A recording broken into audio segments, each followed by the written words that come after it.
Queen of Swords. All right, let's see where we got the Queen of Swords. Death. There's some changes here, and there may be a little bit of reluctance, right? Like if it's change that's not your own, it's resistant, right? Because it's not in your control. So I don't think that this is meaning necessarily that you guys are, trying to control everything because, there's something wrong with you, something malicious. It's just that the reason why there's certain resistance or certain control has to do with protecting yourself, right? The Queen of Swords is a queen that's been through a lot of difficult things, a lot of horrible things. And there's a lot of great things. But those difficult times have made her stronger.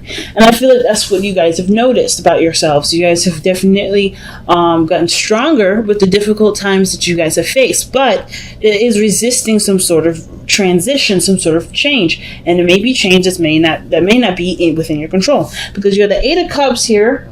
That does talk about not being satisfied with the situation, ready to go ahead and just leave it as is, right? You're not necessarily upset about it. You're not pissed off. You're just over it, right? You're not necessarily able to give any more than you have been, right? You think you've put in enough work. And it's showing here that the Queen of Pentacles, you've applied yourself, you've committed to your, to whatever it was that you've been putting a lot of effort and time into.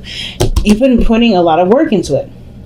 So it makes sense, naturally, if you've been putting a lot of work into something that you saw value in the past, it may not be getting you anything now, so you're emotionally done with it. Because here with the Five of Cups, I kind of feel like with this situation, with how much work you've been putting into something, you kind of feel like because it hasn't given you anything back, you feel like you either missed an opportunity, somebody may have left, or maybe you feel like you're done with something, or something's ended, something that you regret, okay? Because the Five of Cups can talk about regret. Either this could be the other person as well. Maybe they regret something, especially in regards to interaction and working together and doing things as a couple.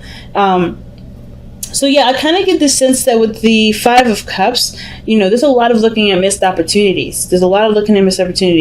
And the shifting to looking at what the possibilities are, they're there. It's just it's hard to overlook this, which is why the Queen of Swords is coming up, right? Like, you want to protect yourself from any more loss, but in order for yourself to do that, instead of preparing for it, because if you think about it, the Five of Swords is really giving me a seriously big sign. Be careful not to prevent anything bad from happening, because that may end up sabotaging it anyway and causing exactly what you're fearing, right? Because I think you do want the Two of Cups. This is sort of like in your hopes and fears. This is usually like, this is what's been going down, something that may have fallen through. But if you shift your focus back to love, things will be fine. Things will be perfect, right? And I feel like you guys know that. But it's just hard to do it when you guys know how things have gone in the past, and it's just very painful. So I kind of get the sense that for a lot of you guys, it's hard to shift your focus away from what could happen or what has already happened in the past. And like, really, I think in the top of your head, some of you guys are thinking like, what is going to prevent this from happening again? It's by shifting your focus. Because the Five of Swords is talking about, talks about fighting for what not fighting for what you believe in, but, not compromise. You can talk about not compromising. You can talk about being, really figuring out whether or not some sort of direction is worth it or not. Making sure your needs are met and things like that, but do the inconvenience and the inconsideration of others, right? Because the Five of Swords isn't around being selfish, but it's about being considerate too that counts. You don't have to be inconsiderate. You can definitely be selfish, but you don't have to be considerate. So I kind of get this feeling that you guys, of course, because you've been hurt in the past, there's some things, especially because considering that you've been, committed, you put a lot of, value, work into something, put a lot of time into it, into a past relationship, and that was, something happened where you may have lost that. But I don't think that this is the same situation again. I don't think this is the same circumstance because of just how the Five of Swords is really talking about. Be careful about what you believe is more important, whether this is you taking control of the situation or the relationship. Now, the Five of Swords tells me that there is something there regarding other people, and I feel like, of course, the inclination to make sure you're covered is, of course, one of those things that's going to come up. You should always make sure that you're covered, but that's what your boundaries are there for. The second you start, like, fighting over petty things, like, it could be material, it could be, money, it could be something else, right? is it worth it enough to put the relationship in such a position where there's no way to move forward, because there's a lot of looking at a situation, that a lot of looking at something that may not necessarily matter to the real, to the overall connection, right? It's about, Five of Swords is petty arguments, right? Fighting about things that really don't matter, that really don't really have anything to do with the current situation. Some of you guys may be dealing with somebody that's causing a lot of friction, being very combative with you, and it's frustrating because perhaps you guys are trying to go in a new direction. But I kind of get this feeling that some of you guys may be dealing with someone that, yes, this person is trying to start new, start fresh. There may have been a falling out before with somebody in the past, maybe the same person. And there's conflict now because this person maybe is bringing a lot of change, bringing a lot of new ideas, that you may not be exactly excited about hearing, things that may not be exactly of what your interest. And I feel like the Five of Swords is saying, I don't think it's necessarily, it's up to you figuring out what is worth the sacrifice and what isn't, right? It's like, I feel like you can either go two ways. Be careful what you compromise with, and then be careful what you're too uncompromising about. Because if it's worth the relationship breaking up, or, if it's worth putting your emotions aside, or putting your feelings aside to run with it because you're so committed to the relationship, that's up to you. Nobody can tell you the right or wrong answer with that. That's why the Five of Swords is such a neutral energy, in my opinion, because even though it's saying be cautious that to get caught up in the details and then lose yourself in that detail and then end up severing ties in areas that you don't want to, or compromising parts of yourself that you really shouldn't probably compromise for the sake of the relationship. It's really all about figuring out what works for you. And the only way any of those things apply is if you can look at the situation from the perspective of what you're giving up and what you're not willing to give up. So I feel like with this future showing up, the Two of Wands, there's a lot of decisions that you have to make, there's not a lot of decisions. There's a choice in which you have to make in regards to how you're going to make your dreams come true. How are you going to advance in this relationship? What direction are you both trying to head towards?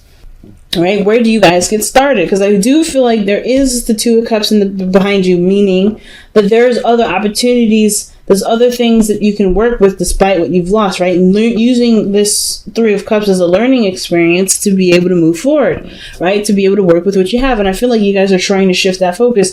It's just a little hard right now, considering that whatever you guys have just literally walked away from, you're having to kind of like give yourself time to ease into this. It's a little hard, right? When you're trying to be like, no, I'm done. And you just lost something that was precious to you. And it's just like, okay, but there's other things I can work with. It's just still a little difficult, but you can do it. And I feel like the way you do it isn't by fighting over stuff that doesn't necessarily have anything to do with the relationship. It's about seeing the bigger picture at the end of the day. It's hard to do with this energy, considering that there's a lot of changes that are happening that you don't really want to change, right? Death is a very difficult energy, and it's going to happen one way or the other usually. Resisting it is usually prolonging the inevitable. But I feel like the Five of Cups, Five of Swords, it's just that there's different ideas, different perspectives, and you may leave some of this behind, and that's the part that hurts. Maybe you feel like because you feel like you missed some opportunities, you can't achieve those things. But I feel like the relationship is showing there's an opportunity to do it. There's just another way that you may have to go about doing it instead of the old-fashioned way, the way that you had planned. And therefore, it's causing a lot of conflict. So your hopes and fears is the Two of Cups, family. Like, you guys really feel a strong connection with this person. And I really feel like you guys have a lot of the same ideals. You really want this relationship to work, but you also want to make sure that this relationship is definitely what it says it is, right? You want to make sure that this relationship isn't just a forced thing. You want this to be as natural as possible, but you also want this person to be a partner, not just a lover, but someone you can work with. And it makes 100% sense, especially when they have different ideas. You want to be on the same page. And I feel like you guys already are. It's just that there's certain things, there's certain ways of doing it that's different, right? And I feel like that's what the Two of Wands in the future is showing us, considering those options. Not completely shutting them down because you're not really sure about how those methods are going to work, but really just considering considering them, right? If not totally doing it. So your external energy is the Ten of Swords. So I kind of feel like this with this energy here, there's a lot of stuff that's coming in that, well, there's something that ends, and maybe not in the most favorable way, but it's definitely an ending. It's something that definitely can't get any worse than this. You overcome a difficult time and overcome a difficult energy. No doubt about it. Is this energy difficult? But it's usually the worst of the worst and the last of the last. Okay.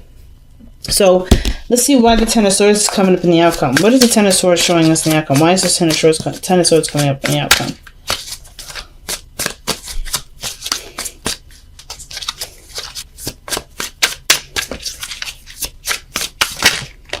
The defensiveness, the Seven of Wands.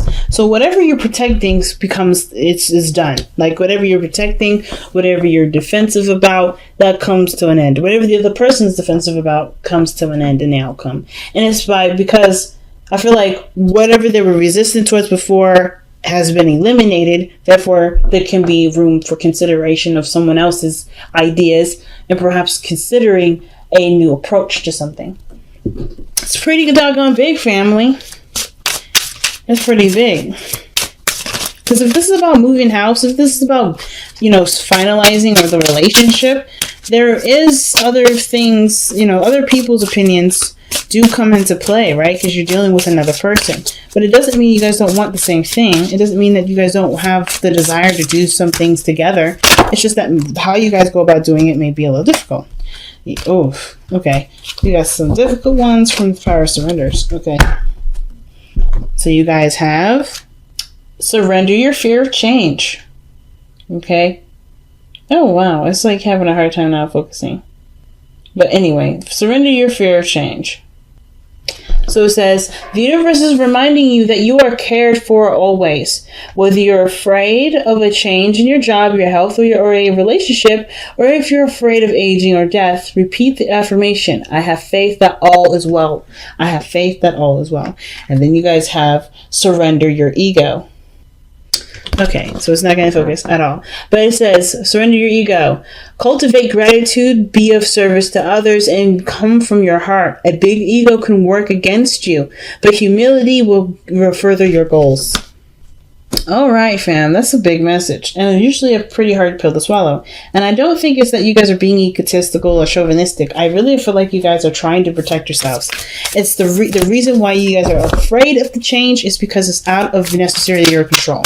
You got two cards of passivity, and you guys are fixed energy, right? Queen of Swords, Queen of Pentacles. They're both doers, and they both are, they're both, take action in some degree, but they're also very open to changes. They're very open to receiving things. More open than the kings will ever be. And I find that definitely one of the hardest things, like being open to receiving changes that will end up giving you what you want. But you have to be open to receiving and be open to those changes. And it's hard to do. And you've been through a lot. All right. Actions speak loudly. Express your love through your action. Okay. And that's crazy. So I don't think that you guys are meant to stay put and just kind of let everything happen.